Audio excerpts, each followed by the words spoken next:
तो नमस्कार, traders diary में आपका स्वागत है। आपके साथ मैं हूं वरुण दुबे और मेरे साथ है कुशल गुप्ता। और कुशल, सबसे पहले तो क्रिसमस की आपको शुभकामनाएं, मेरी क्रिसमस। और हमारे सारे व्यूअर्स को एक दिन पहले ही एडवांस में मेरी क्रिसमस, क्योंकि कल जाहिर सी बात है मार्केट बंद रहेंगे। और हमारे लाल कपड़ों को देख के आप ये मत समझिए कि हम आज मार्केट में गिरावट की बात कर रहे हैं। हम तो आज चाहते हैं कि सैंटा रैली हो, सिर्फ ये क्योंकि क्रिसमस का मूड है, इसके लिए हमने लाल टी शर्ट्स पहनी है। लेकिन कुशल, आज ट्रेड का हम सेटअप पहले देखें तो कहीं ना कहीं ग्लोबल संकेत देखना है। 3 दिन की छुट्टी है, उसके पहले अगर आप देखें तो ग्लोबल संकेत ठीक ठाक है, ऐसे कुछ खराब नहीं है। कल नो डाउट यूएस के मार्केट जो है निचले स्तरों पे बंद हुए, लेकिन वो मेरे ख्याल से कोई बहुत बड़ा दिक्कत की बात नहीं है। सब जगह कोरोना के केसेस जो है वो बढ़ रहे हैं, लेकिन इसके बावजूद मार्केट देखिए, लिक्विडिटी लिक्विडिटी लिक्विडिटी, यही एक चीज़ है जो मार्केट को चलाई जा रही है। इसके लिए आपने देखा कल जो यूएस के मार्केट से नैस्डैक को छोड़ दीजिए, उसके अलावा सब हरे निशान में बंद हुए, भले दिन के निचले स्तरों पे बंद हुए। यूरोप के मार्केट, वहाँ लोग बोल रहे हैं लगातार कि नया स्ट्रेन मिला है कोरोना वायरस का, उसके बावजूद देखिए कैसे यूरोप के मार्केट भी हरे निशान में बंद हुए। और आज सुबह सुबह एसजीएक्स निफ्टी को आप देख लीजिए, वहाँ भी आपको हरे निशान में कारोबार देखने मिलेगा। करीब 30-40 पॉइंट के आसपास की तेजी वहाँ भी देखने मिल रही है। तो भले डर कितना भी हो, मार्केट बिल्कुल नहीं डर रहा है। यहाँ पूरा कॉन्फिडेंस है कि लिक्विडिटी आएगी, मार्केट को चलाएगी। बिल्कुल वरुण, इनफैक्ट भारतीय बाजारों के लिए तो पिछले 1-1.5 महीने से एफआईज जो है वो सैंटा बने हुए हैं। और जिस तरह से हम इधर अभी उनकी खरीदारी भी देख रहे हैं, आप देखिए कल भी जो है ऑलमोस्ट 500-550 करोड़ रुपए की कैश मार्केट में एफआईज ने फिर से खरीदारी की है। और अभी जो रुझान दिख रहे हैं एसजीएक्स निफ्टी से 30 अंकों की तेजी के साथ, कहीं ना कहीं बाजार में जो है स्टेबिलिटी लौटती हुई नजर आ रही है। पर आज एक और चीज बहुत अहम है, जो है एक्सपायरी का दिन। और एक्सपायरी के दिन आपको ये देखना होगा कि आज बाजार जो है किस तरफ मूव लेता है। पर वॉलेटिलिटी जो है वो काफी ज्यादा रहने वाली है एक्सपायरी के चलते। चलिए ठीक है, तो वॉलेटिलिटी रहेगी, नज़र रखिए और अपने स्टॉप लॉस जो है वो खासकर फोकस करिए वहाँ पे, क्योंकि अगर मार्केट में वॉलेटिलिटी रही तो हो सकता है वो ट्रिगर हो। और मुझे लगता है वॉलेटिलिटी ज़्यादातर आपको सेकंड हाफ में देखने मिलेगी, शायद 12 बजे के आसपास शायद आपको ज़्यादा वॉलेटिलिटी देखने मिलेगी। उसके पहले का सेटअप तो एटलीस्ट ये कह रहा है कि आज तेज़ी के साथ हम खुलने वाले हैं। तो चलिए शुरुआत करते हैं और देखते हैं कि कौन से स्टॉक्स हमने चुने। तो सबसे पहले कैश का काउंटर जो मुझे पसंद आ रहा है कुशल, उससे मैं शुरुआत करता हूँ। और आज तो बर्गर, पिज्ज़ा, इसके साथ साथ बिस्किट, इनका ही दिन है। क्यों? क्योंकि एक तो देखिए वेक्टर्स की लिस्टिंग है और ये सरप्राइज लिस्टिंग है। शायद लोगों को अंदाजा नहीं था कि अचानक थर्सडे के ट्रेडिंग सेशन में लिस्टिंग करेंगे। लोगों ने पहले सोचा था कि मंडे को शायद लिस्टिंग होगी, लेकिन कहीं ना कहीं आज वो लिस्टिंग हो रही है। तो उसका इम्पैक्ट आपको इस पूरे स्पेस पे देखने मिलेगा। इसके अलावा और एक खबर आई है कि महाराष्ट्र में जो सरकार है, उन्होंने जो रेस्टोरेंट्स है उनके लिए जो एक्साइज लाइसेंस चार्जेस है उसमें 50% की कटौती की है। जो नाइट कर्फ्यू लगाया उसके चलते पूरे होटल इंडस्ट्री या फिर रेस्टोरेंट्स जो थे वो काफ़ी दुखी थे, क्योंकि इनका जो बिजनेस है वो कहीं ना कहीं मारा जाता, क्योंकि न्यू ईयर आ रहा है, क्रिसमस है, और उसमें अगर आप इस तरह का नाइट कर्फ्यू लगाएंगे तो उनको दिक्कत हो सकती थी। इसके लिए कहीं ना कहीं ये रिलीफ जो है अब इन रेस्टोरेंट कंपनीज को दिया गया है। उसका इम्पैक्ट आपको across restaurant chains, hotel chains और इनसे रिलेटेड काउंटर्स में देखने मिलेगा। इसके लिए आज मैंने शुरुआत बर्गर किंग से की है। खरीदारी करके चलेगा 193 का आपको एक टारगेट देखने मिल सकता है, 185 का आपको एक स्टॉप लॉस रखना है। इनफैक्ट मेरे टारगेट काफ़ी कंजर्वेटिव है, 3% के आसपास के ही है। अगर यहाँ से चला तो आज ये आपको 10% के आसपास की रैली आराम से दिखा सकता है। खबर बड़ी है इन कंपनीज के लिए, इसके लिए यहाँ खरीदारी आपको करके चलना चाहिए। कुशल, कैश में क्या खरीदे? बिल्कुल वरुण, इनफैक्ट बर्गर किंग जो आपने बेक्टर फूड्स का जो ट्रिगर बताया है, डेफिनेटली जो है और 2-3 स्टॉक्स खासकर एफएमसीजी स्पेस से वो भी काफ़ी एक्टिव हो सकते हैं, जिसके बारे में आगे मैं आपको बताऊंगा। पर फिलहाल जो मेरा फोकस है वो अब सीमेंट स्पेस पे है। आप देखिए इनके अंबुजा सीमेंट्स के लिए खासकर जो खबर आती हुई नजर आई है कि जो कुल बिक्री का 1% इनको जो होलसेल को देना होगा, वो कंपेरेटिवली काफ़ी बेहतरीन खबर है। एंड ओवरऑल जो सीमेंट स्पेस में इस तरह की जब खबरें आती है तो वहाँ पर तेज़ी बनती हुई नजर आती है। पर हिडलबर्ग सीमेंट के लिए और एक सबसे बड़ी फोकस की बात यह है कि कंपनी जो है लगातार अपनी जो विस्तार योजनाएं हैं वो बनाती हुई जा रही हैं। और कल भी हमने आपको बताया था कि यहाँ पर और कितनी मजबूती बन सकती है। तो हिडलबर्ग सीमेंट जो है आज entire cement space Ambuja cements को लेकर जो खबर आई है उसमें फोकस में रहेगा। पर कैश स्पेस से मुझे लग रहा है कि यहाँ पर काफ़ी अच्छी तेजी का ट्रेंड बन सकता है। ऑलमोस्ट दिन के हाई पॉइंट पर भी ये कल जाकर बंद होता हुआ दिखा था। तो टेक्निकल चार्ट भी सपोर्ट कर रहे हैं। 218 का टारगेट के साथ खरीदारी कीजिए, 207 रुपये का आपको स्टिक स्टॉप लॉस लगाना होगा। दूसरा कॉल भी सीमेंट स्पेस से ही है। और जैसा कि मैं बात कर रहा था कि अंबुजा सीमेंट्स और एसीसी वगैरह के लिए काफ़ी बेहतरीन खबर आती हुई नजर आई है। बाजार का डर था कि रॉयल्टी जो है उसमें बढ़त आएगी, जबकि जो कल अपडेट आया है वो कुल बिक्री का करीब 1% ही होलसेल को उनको देना होगा और ये 2 साल के लिए करार बढ़ाया गया है। तो अपने आप में काफ़ी बेहतरीन खबर जो है इस स्पेस के लिए बनती हुई नजर आ रही है। तो अंबुजा सीमेंट्स के फ्यूचर खरीद कर चलना है 245 के लक्ष्य के लिए और 233 रुपये का आपको यहाँ पर भी स्ट्रिक्ट स्टॉप लॉस रखना होगा। तो शुरुआत कुछ कुशल ने 2 सीमेंट काउंटर्स के साथ की है, मेरे पास भी एक सीमेंट काउंटर है, वो मैं आपको आगे बताऊंगा। लेकिन फिलहाल जो फ्यूचर का काउंटर जहाँ पे खरीदारी की सलाह मैं दे रहा हूँ वो है वेदांता, क्योंकि खबर बड़ी है, इस कंपनी के प्रमोटर्स जो है करीब 5% के आसपास का हिस्सा मार्केट से खरीदने वाले हैं। जो प्राइस बैंड रखा गया है 150 से 160 रुपये के आसपास रखा गया है। कुशल, मुझे याद है जब इस कंपनी की डीलिस्टिंग का ऑफर आया था तब भी मेरे ख्याल से जो एवरेज प्राइस निकल के आया था करीब 155 के आसपास का था। तो अब एक बात तो तय हो गई है कि जो कंपनी का बेस प्राइस है वो कहीं ना कहीं 155 या 160 के आसपास निकल के आता है।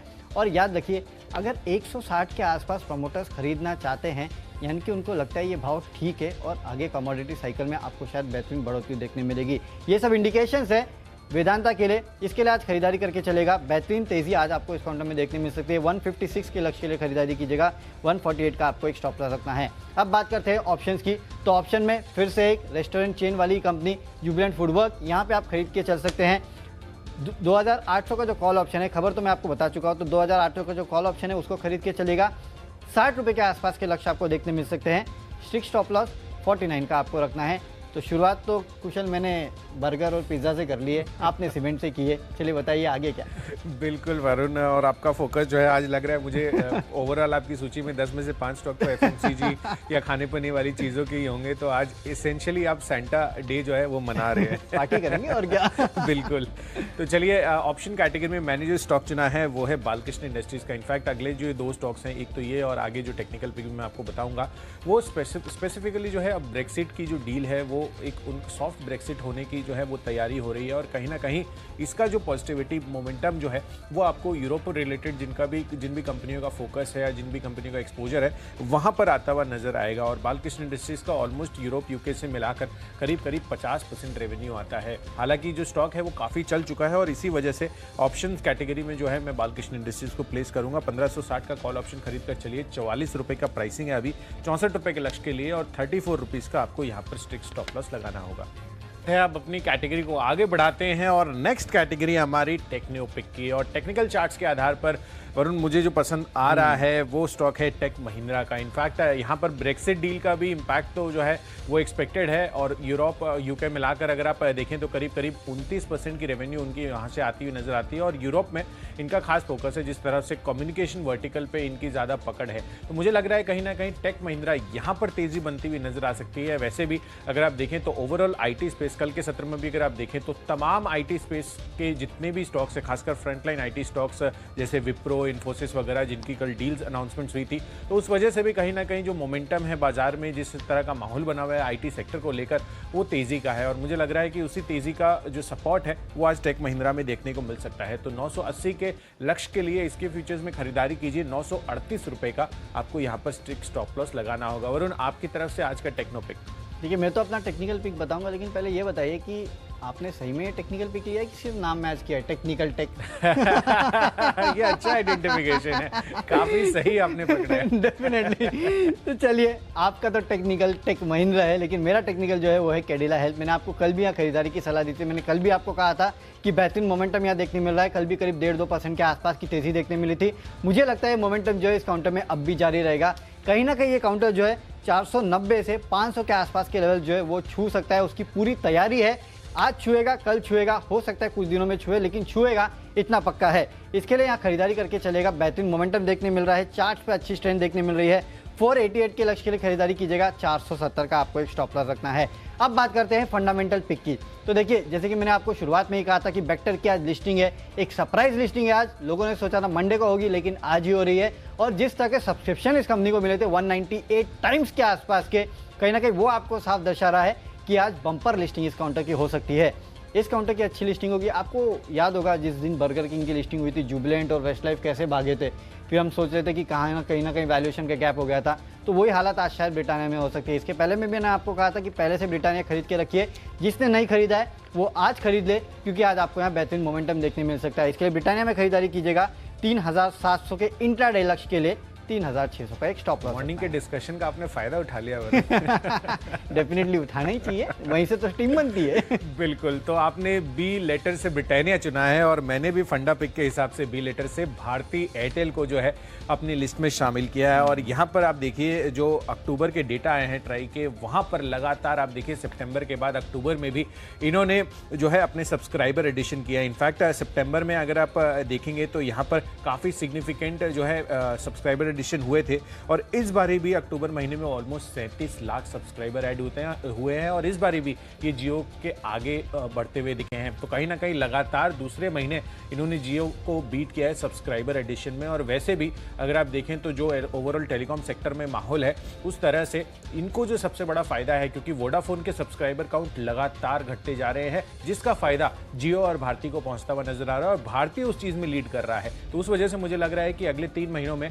जो है भारती एयरटेल में काफी अच्छी 20 से 22% का रिटर्न आपको देखने को मिल सकता है, क्योंकि टैरिफ हाइक की भी तो एक्सपेक्टेशंस है। तो 600 रुपए के लक्ष्य के लिए यहाँ पर खरीदारी कीजिए, 3 महीनों की अवधि यहाँ पर बनाकर चलनी है। चलिए, तो फंडा पिक मैंने आपको भारती एयरटेल के रूप में बताया, पर अगला जो पिक है वरुण हमारा वो है इन्वेस्टमेंट पिक। और इन्वेस्टमेंट की कैटेगरी में मैंने जो स्टॉक चुना है वो है MGL का। इनफैक्ट पिछले 2-3 दिन से ही खबरें ये आ रही है कि जो सरकार का फोकस है वो PNG के कंजम्पशन बढ़ाने पे है, साथ ही जो CNG गैस स्टेशन है इनके वहां पर सबसे बड़ा फोकस बन रहा है, क्योंकि अब गैस बेस्ड इकोनॉमी पर फोकस जो है सरकार का बढ़ता जा रहा है। तो लगातार इसमें रिफॉर्म जो है अभी तक जो आए हैं वो तो आए हैं, पर आगे की भी जो ट्रेजेक्टरी है ना वो काफी पॉजिटिव लग रही है। और इस वजह से ये कोई भी भाव में जो है अभी जिसकी जो इसकी प्राइसिंग भी है बुरा नहीं है, क्योंकि आपको इसको लंबी अवधि के लिए रखना है। तो मैं तो 1 साल का टारगेट दे रहा हूं, पर इसको आप और भी आगे के लिए रख कर चल सकते हैं। पर 20 से 25% का रिटर्न आपको अगले 1 साल में देखने को मिल सकता है। 1350 के लक्ष्य के लिए MGL में आपको खरीदारी करके चलिए। चलिए, तो गैस बेस्ड इकोनॉमी है तो उसके चलते गैस कंपनीज को फायदा होगा। MGL, IGL, गुजरात गैस हम लगातार आपको सुझा रहे हैं, आज कुशल ने MGL सुझाया है। लेकिन मैं जो इन्वेस्टमेंट की सलाह दे रहा हूँ वो एक कंजम्पशन स्टॉक में है और वो है टाटा कंज्यूमर्स। देखिए, वैसे भी अब खबरें आ रही है कि हो सकता है कि टाटा कंज्यूमर्स जो है वो निफ्टी 50 का हिस्सा बन सकता है, गेल को रिप्लेस कर सकता है। ऐसे काफ़ी सारी रिपोर्ट्स आई है। माना जा रहा है कि मार्च या अप्रैल के आसपास जो रीजिग होगा उसमें शायद इस तरह के डेवलपमेंट हो सकते हैं। अब वो होए ना होए दैट्स अ डिफरेंट केस, लेकिन टाटा कंज्यूमर्स अपने आप में एक काफ़ी बेहतरीन स्टोरी है। और देखिए, मैं आपको लगातार इनफैक्ट मैंने तो ये स्टॉक को 400 के आसपास से रिकमेंड किया है, वहाँ से ऑलरेडी दुगना हो चुका है। इस कंपनी के पास काफ़ी सारे प्रोडक्ट लॉन्च की यहाँ पे अच्छी पाइपलाइन थी। वो पाइपलाइन जो है कुछ हद तक थम गई थी कोविड के कारण। मेरे ख्याल से आने वाले साल में आपको काफ़ी सारे नए प्रोडक्ट लॉन्च इस कंपनी की तरफ से देखते मिल सकते हैं और FMCG स्पेस में अच्छे खासे वैल्यूएशन पे भी ये ट्रेड कर रहा है। अगर निफ्टी 50 का हिस्सा बन जाता है तो क्या बात है। इसके चलते यहाँ पे अच्छे खासी रैली आपको देखने मिलेगी। 600 के आसपास ट्रेड कर रहा है, मेरे ख्याल से 3-4 महीने में ही आपको 700 के आसपास के लेवल दिखा सकता है, यानी कि यहाँ से 100 रुपये के आसपास की तेज़ी अभी भी इस काउंटर में बाकी है। अभी भी वक्त है, खरीद लीजिए, अच्छे खासी तेज़ी जो है इस काउंटर में बन सकती है। चलिए, तो अब तो हमने आपको बता दिया कि निवेश कहाँ करना है, लेकिन खबरें कहाँ हैं, माय चॉइस में हमने क्या लिया है। अगली कैटेगरी जो है वो है खबरों वाली। खबरें तो हम आपको बता चुके हैं कि किस तरह से महाराष्ट्र गवर्नमेंट ने जो रेस्टोरेंट्स है उनके लिए जो एक्साइज लाइसेंस चार्जेस है उसको कम किया है, तो उसका इम्पैक्ट जो है काफ़ी सारे रेस्टोरेंट कंपनीज पे देखने मिलेगा। इसके लिए स्पेशलिटी रेस्टोरेंट जो है वहाँ पे आपको खरीदारी करके चलना चाहिए। इंट्राडे में आपको 46.5 के लक्ष्य देखने मिलेंगे, 44.5 का आपको एक स्टॉप लॉस भी रखना है। कुशल, बताइए खबरें कहाँ हैं? तो घर पे भी FMCG टाटा कंज्यूमर, अभी रेस्टोरेंट में भी जाके आप खाना बता रहा हूं ना, full Christmas full party mood पे खाओ पियो मजे करो। बहुत ही बढ़िया। तो चलिए, मैंने भी होटल स्टॉक चुन लिया है इसी का खबर के आधार पर। मुझे लग रहा है कि भाई जब वरुण इतने बुलिश है और इतना पार्टी मना रहे हैं, मैं भी कुछ स्टॉक्स जो है होटल्स वाले क्यों ना पिक करूं। तो कामत होटल्स सेम खबर है होटल्स वाली, और यहाँ पर उस वजह से आपको बढ़िया खरीदारी देखने को मिल सकती है। 39 की टारगेट के लिए खरीदारी कीजिए, 36 रुपए का आपको स्ट्रिक्ट स्टॉप लॉस लगाना होगा। अब बढ़ते हैं अगली कैटेगरी की तरफ, जो हमारी फाइनल कैटेगरी है वो है माई चॉइस की। और यहाँ पर जो पहला कॉल है मेरी तरफ से वो है ITC का। आप देखिए, बेक्टर फूड्स का तो डेफिनेटली जो है आज उसकी लिस्टिंग जो होनी है उसका सपोर्ट मिलता हुआ नजर आएगा। कल के सत्र में भी 1.5-2% की तेजी हमें ITC में देखने को मिली थी, और साथ ही होटल्स भी हैं ITC के। तो दोहरी जो है तेजी, दोहरी 2 कारण जो है इसके, वो इसको तेजी में और फर्दर ला सकते हैं आज के सत्र में। तो ITC यहाँ पर खरीदारी कीजिए, 214 के लक्ष्य के लिए 203 रुपए का आपको स्टॉप लॉस लगाना होगा। अगला कॉल है, इनफैक्ट अगले जो 2 कॉल्स हैं वो सरप्राइजिंगली जो है आज के लिए बिकवाली के हैं मेरी सूची में। मैं थोड़ा सा बैलेंस आउट करना चाह रहा था, क्योंकि हो सकता है कि आज वॉलेटिलिटी देखने को मिले। तो गेल मैंने चुना है। आपने टाटा कंज्यूमर जो निफ्टी रीबैलेंसिंग प्राइसिंग के आधार पर चुना है। सेम स्टॉक जो है गेल मैंने चुना है क्योंकि यहाँ पर करीब 400 साढ़े 400 करोड़ के आउटफ्लोज आपको देखने को मिल सकते हैं। और कल के सत्र में जिस तरह का ये खबरें जब डेवलप हो रही थी तो टाटा कंज्यूमर में जो तेजी देखने को मिली थी, मुझे लग रहा है कि आज उस खबर के आधार पर ही गेल में हमें बिकवाली देखने को मिल सकते हैं। तो गेल का फ्यूचर्स बेचकर चले 115 के टारगेट के लिए 121 रुपए का आपको स्ट्रिक्ट स्टॉप लॉस लगाना होगा यहाँ पे। और आखिरी कॉल है हिंडाल्को का। जिस तरह से डाउ में ऊपरी स्तरों से गिरावट देखने को मिली थी, हालांकि 100-125 पॉइंट जो है ऊपर बंद होता हुआ दिखा था, पर कहीं ना कहीं जो ओवरऑल चार्ट का मोमेंटम है वो थोड़ा सा नेगेटिव ट्रेंड पर कल जाता हुआ नजर आया। तो मुझे लग रहा है कि मेटल काउंटर्स में आज थोड़ी बिकवाली आ सकती है और जो काफी चल चुके हैं वहां पर आपको आज थोड़ी सी शॉर्ट बेट बनाकर चल सकते हैं। तो 230 के टारगेट के लिए यहां पर बिकवाली कीजिए, 241 रुपए का आपको यहां पर स्टॉप लॉस रखना है। चलिए, तो कुशल ने तो 2 सेल ले लिए, लेकिन मैं एक भी सेल नहीं लूंगा। तीनों की तीनों माई चॉइस में खरीदारी की सलाह है। सबसे पहले तो एसीसी है, वहाँ पे आप खरीदारी करके चल सकते हैं। जो होलसिम के साथ इन्होंने जो करार किया है, जो पहले माना जा रहा था कि 1% तक बढ़ जाएगी जो चार्जेस है, लेकिन वो कम हुए हैं, तो उसका इम्पैक्ट जो है आपको अंबुजा एसीसी दोनों में देखने मिलेगा। इसके चलते आज यह खरीदारी करके चलेगा 1620 के लक्ष्य के लिए। दूसरा काउंटर जो है खरीदारी का वो है टाटा मोटर्स, क्योंकि सॉफ्ट ब्रेक्जिट डील की बात की जा रही है, तो उसका इम्पैक्ट जो है आपको टाटा मोटर्स पे देखने मिलेगा। इसके लिए यहाँ पे खरीदारी करके चलेगा 175 के लक्ष्य आपको इस काउंटर में आज इंट्राडे में देखने मिल सकते हैं। और आखिरी काउंटर जो है वो है सन टीवी का। इस काउंटर को लेने की वजह यह है कि आज ये एफएनओ बैन से बाहर आ चुका है और हमने देखा है जब जब काउंटर एफएनओ बैन से बाहर आते हैं तब उनमें अच्छी खासी तेजी देखने मिलती है। इसके लिए यहाँ खरीद के चलेगा 500 के लेवल आज इंट्राडे में आपको ये काउंटर दिखा सकता है। तो चलिए, हमारी टीम्स तो पूरी हो चुकी है, एक बार फटाफट नज़र डाल लेते हैं कौन से स्टॉक्स हमने अपनी टीम में शामिल किए हैं। कैश का काउंटर जो मुझे पसंद आता है वो है बर्गर किंग। इसके अलावा फ्यूचर्स में वेदांता में खरीदारी कीजिएगा। ऑप्शंस में जुबलेंट फूडवर्क 2800 का कॉल ऑप्शन खरीदेगा। टेक्निकली कैडिला अच्छा स्ट्रॉन्ग लगता है। फंडामेंटली ब्रिटानिया में खरीदारी कीजिएगा। निवेश कर सकते हैं टाटा कंज्यूमर्स में 700 के लेवल के लिए। स्पेशलिटी रेस्टोरेंट होटल इंडस्ट्री को लेकर जो खबर आई है रेस्टोरेंट्स को लेकर, उसके चलते यहाँ तेज़ी होगी। एसीसी में खरीदारी कीजिएगा 1620 के लेवल के लिए। टाटा मोटर्स यहाँ खरीदारी कर सकते हैं 175 के लक्ष्य के लिए। और सन टीवी बैन से बाहर आया तो 500 के लक्ष्य आपको दिखा सकता है, यहाँ भी खरीदारी करके चलेगा। और इन सब में जो मेरा बेस्ट पिक है वो है एसीसी का, क्योंकि जो खबर निकल के आई है एसीसी और अंबुजा के लिए वो काफ़ी पॉजिटिव मानी जा रही है। उसके चलते आज यह भरपूर तेज़ी हो सकती है। 1620 के लक्ष्य के लिए खरीदारी करना है। चलिए, सीमेंट स्पेस आज फोकस में रहेगा, तो कैश स्पेस से हिडलबर्ग सीमेंट खरीदारी करके चलिए। इसके अलावा अंबुजा सीमेंट्स यहाँ पर जो खबर इनके लिए डेवलप हो रही है, रॉयल्टो को लेकर काफ़ी बेहतरीन जो है आज यहाँ पर डेवलपमेंट देखने को मिल सकती है। सॉफ्ट ब्रेक्सिट के आधार पर बालकृष्ण इंडस्ट्रीज और टेक महिंद्रा में खरीदारी करके चलनी है आपको। साथ ही इन्वेस्टमेंट के लिहाज से भारतीय एयरटेल बेहतरीन लग रहा है। टैरिफ हाइक के एक्सपेक्टेशन है, साथ ही अक्टूबर महीने में भी बेहतर सब्सक्राइबर एडिशन होते हुए दिखे हैं। इन्वेस्टमेंट के लिहाज से आपको एमजीएल खरीद कर चलना है, जिस तरह से सरकार का गैस बेस्ड इकोनॉमी पर फोकस है।